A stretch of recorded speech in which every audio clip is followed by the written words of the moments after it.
Itinatanong po sa amin bakit daw ang Iglesia ni Cristo ay hindi nagsasign of the cross. Sapagkat ang pagsasign of the cross ay hindi lamang wala po sa Biblia, kundi ito ay labag pa po sa pagtuturo na mababasa sa Biblia. At ito ay inamin po ng mga pari ng Iglesia Katolika. Katulad ng mababasa po natin sa kanilang aklat na pinamagatang The Discourses on the Apostles' Creed na isinulat ng kanilang pari na si Clement H. Crack dito sa pahina 16. Ating ikinikintal sa ating mga noo ang tanda ng krus. Ang kaugalian ito ay hindi ipinag-utos ng formal na batas ng banal na kasulatan. Bagamat alam ng mga otoridad ng Iglesia Katolika na hindi ipinag-uutos ng banal na kasulatan, ang pagsasign of the cross, ano pa rin ang kanilang itinuturo sa kanilang mga kaanib. Nakaparaanan ng pagsasagawa po nito. Isa pa ring aklat ng Iglesia Katolika ang ating babasahin. Pinamagatan namang siya ang inyong pakinggan, ang aral na Katoliko. Sa pahina 11 ay ganito ang kanilang pagtuturo. Ang tanda ng Santa Cruz.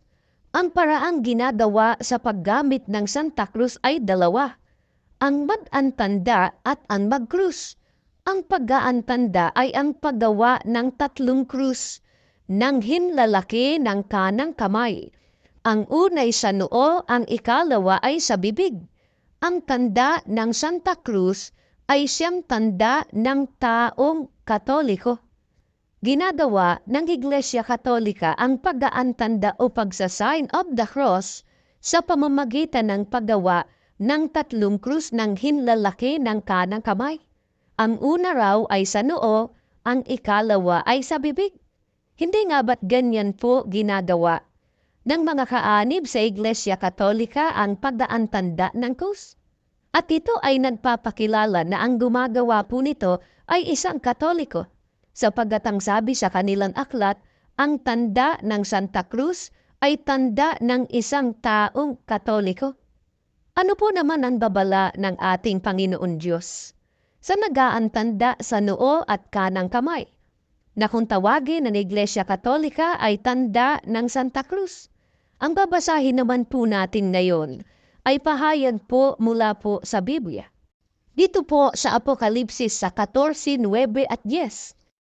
At ang ibang anghel, ang pangatlo ay sumunod sa kanila, na nagsasabi ng malakas na tinig, kung ang sino man ay sumasamba sa hayop at sa kaniyang larawan, at tumatanggap ng tanda sa kaniyang noo o sa kaniyang kamay, ay iinom din naman siya ng alak ng kagalitan ng Diyos na nakakandang walang halo sa inuman ng kanyang kagalitan, at siya'y pahihirapan ng apoy at asupre sa harapan ng mga banal na anghel at sa harapan ng kordero.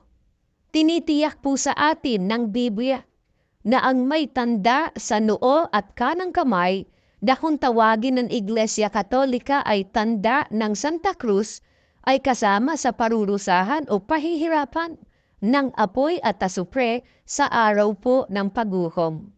Hindi pa po huli ang lahat. Upang tayo ay huwag maparusahan, sa halip lahat tayo'y maligtas.